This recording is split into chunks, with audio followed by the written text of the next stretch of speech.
Yang namanya sholat itu adalah fardu ain, yaitu ibadah mahdhah.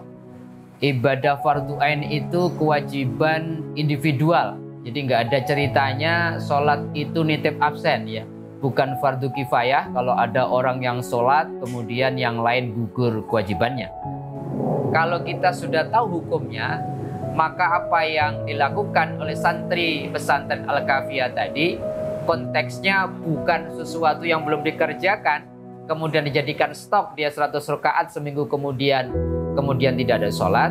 Yang ada di dalam Islam adalah mengqadha, yaitu mengganti sholat-sholat yang ditinggalkan, bukan kemudian menstok atau sholat yang banyak sekalian, kemudian ke depannya dia kemudian bebas atau karena masih punya stok tidak melakukan sholat. Dalam konteks pesantren Al-Kafiyah santri itu adalah 100 rakaat untuk seminggu atau mungkin kalau 1000 rakaat untuk sebulan dan sebagainya.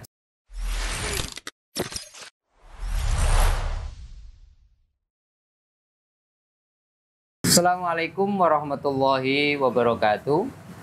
Alhamdulillahirabbil alamin. Allahumma sholli ala sayyidina wa maulana Muhammadin wa ala alihi wa ashabihi ajmain.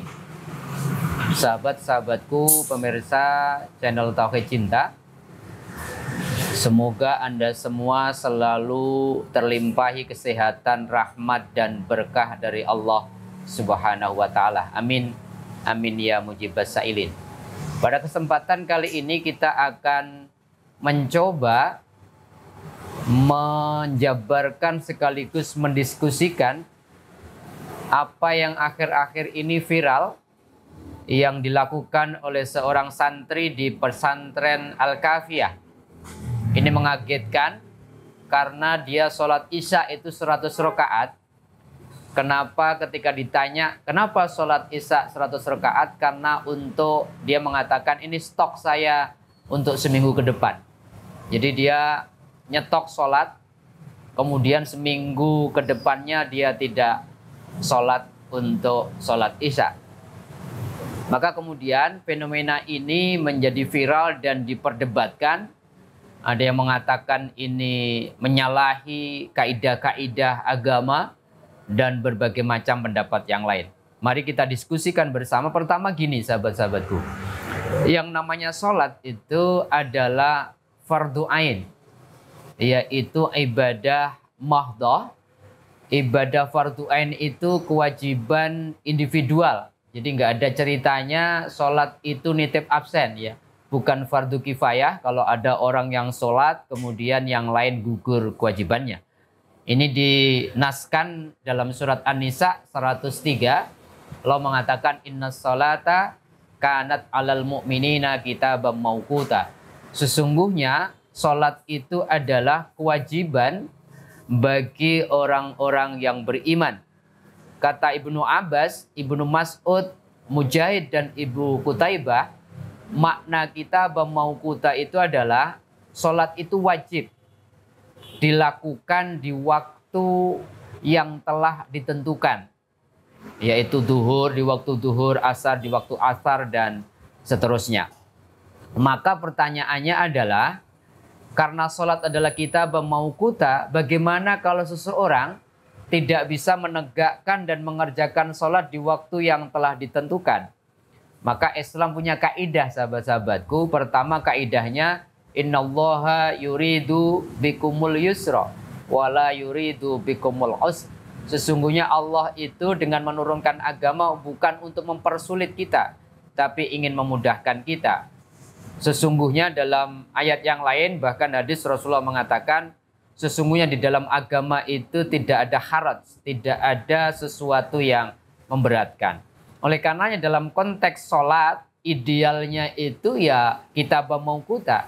Tetapi kalau ada kondisi-kondisi darurat, maka ada jalan keluar sebagai bentuk rukhsah atau keringanan atau kemudahan dari Allah. Pertama, menggunakan metode jamak atau bahkan qasar ya. Jamak misalkan dalam surat Al-Isra, surat 17, Allah mengatakan, aqimis sholata lituluki syamsi ila ghasyakil laili wa qur'anal fajr. Tegakkanlah sholat itu ketika matahari tergelincir, artinya sholat duhur dan asar. Kemudian ketika matahari terbenam, yaitu sholat maghrib dan isya, dan ketika terbit fajar. Jadi dari surat Al-Isra 78 itu dijadikan rujukan landasan untuk boleh menjamak sholat. Sedangkan qashar itu rujukannya surat An-Nisa 101. Allah mengatakan, wa idza darabtum fil ardi fala junaha alaikum an taksuru minas shalah. Ketika kalian sedang dalam bepergian, maka kalian tidak dosa, tidak mengapa kemudian untuk mengqashar salat. Bahkan dalam konteks yang lain, ketika seseorang dalam kondisi perang, dikhawatirkan kalau kemudian tidak diqashar dan dijamak, maka kemudian kewaspadaan terhadap musuh kemudian menjadi tercederai. Itu jalan keluar yang ditawarkan Allah kalau tidak bisa sholat dalam waktu yang telah ditentukan. Ada jamak, jamak itu mengumpulkan. Misalkan sholat duhur dikumpulkan dengan sholat asar. Baik jamaknya asarnya ditarik ke depan, namanya jamak takdim, atau duhurnya ditarik ke asar, namanya jamak takhir. Atau diqashar. Diqashar itu hanya rokaat-rokaat sholat yang ada 4, yaitu duhur, asar, sama isya. 4 rokaat berubah menjadi 2 rakaat. Sholat maghrib tidak bisa karena cuma 3 rakaat, tidak bisa 1,5 rakaat. Itu jalan keluar pertama. Jalan keluar kedua, ternyata Rasulullah mengatakan dalam sebuah sabdanya, idza nama ahadukum minas sholati wa nasiyaha maka fayusalliha idza dzakaraha. Ini ada problem kalau seseorang ketiduran atau seseorang lupa akan sholatnya, maka jalan keluarnya hendaklah mereka sholat yang tertinggal karena ketiduran dan kemudian lupa itu ketika mengingatnya. Maka itu jalan keluar yang kemudian ditawarkan oleh agama. Pertanyaan selanjutnya adalah, bagaimana seseorang yang meninggalkan sholat bukan karena bepergian, bukan karena perang, bukan karena lupa atau karena ketiduran. Bagaimana seseorang yang dengan sengaja meninggalkan sholat? Ibnu Hajar Al-Asqalani dalam Fathul Barinya juz 2 halaman 71 mengatakan begini. Wadda'a ba'duhum anna wujubal qadha'i 'alal 'amidi. Sesungguhnya sebagian besar para ulama madhab mengatakan wajibnya qadha. Qadha itu mengganti sholat yang kemudian ditinggalkan. Bagi orang yang sengaja meninggalkan sholat itu, yu'khadhu min qawlihi nasya. Ternyata diambil dari hadis Nabi orang yang lupa akan sholatnya. Artinya apa? Artinya kata lupa itu yang membuat seseorang meninggalkan sholat dikiaskan al-aulawi bagi orang yang dengan sengaja pun kemudian diwajibkan untuk qadha di dalam sholat. Maka kemudian para ulama mengatakan antara qadhanya orang yang terlupa dengan yang tertidur sama yang sengaja itu perbedaannya pertama, kalau orang meninggalkan sholat karena lupa atau karena tertidur dia tidak dosa tapi wajib qadha. Tetapi kalau seseorang yang kemudian meninggalkan sholat dengan sengaja, dia jatuhnya dosa dan kemudian segera untuk mengganti atau mengqadhanya. Hanya satu imam yang sangat minoritas, namanya Imam Ibnu Hazm, yang kemudian tidak mewajibkan, tidak mengadakan qadha di dalam sholat.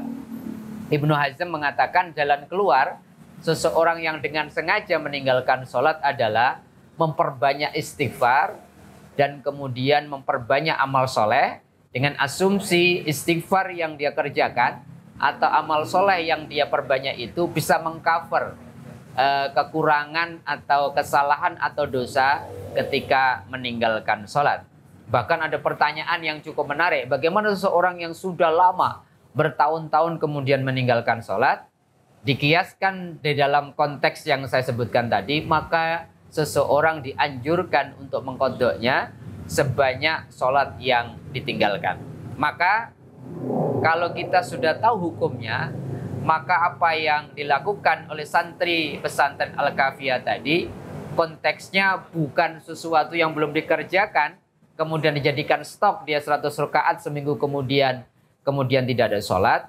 Yang ada di dalam Islam adalah mengqadha, yaitu mengganti sholat-sholat yang ditinggalkan, bukan kemudian menstok atau sholat yang banyak sekalian, kemudian ke depannya dia kemudian bebas atau karena masih punya stok tidak melakukan sholat. Dalam konteks pesantren Al-Kafiyah santri itu adalah 100 rakaat untuk seminggu atau mungkin kalau 1000 rakaat untuk sebulan dan sebagainya. Saya kira Islam dan para ulama madzhab fikih punya aturan-aturan, punya batasan-batasan, karena sholat ini ibadah mahdhah, ibadah yang ditentukan ketentuannya, syarat-syaratnya, maka tidak boleh bikin aturan-aturan sendiri, sehingga jalan keluar yang ditawarkan Allah tadi, kita tetap bisa mengerjakan sholat walaupun dalam kondisi darurat sekalipun, karena ada rukhsonat, ada keringanan-keringanan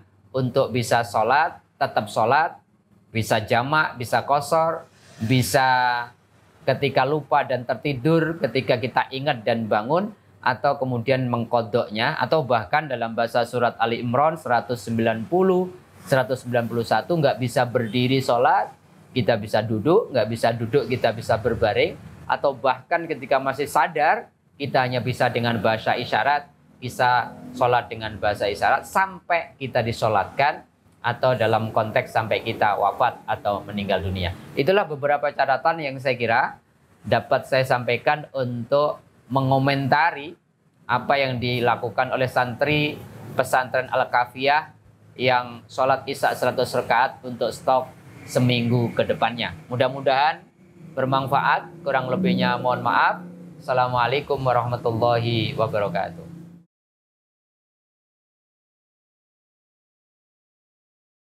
Thank you.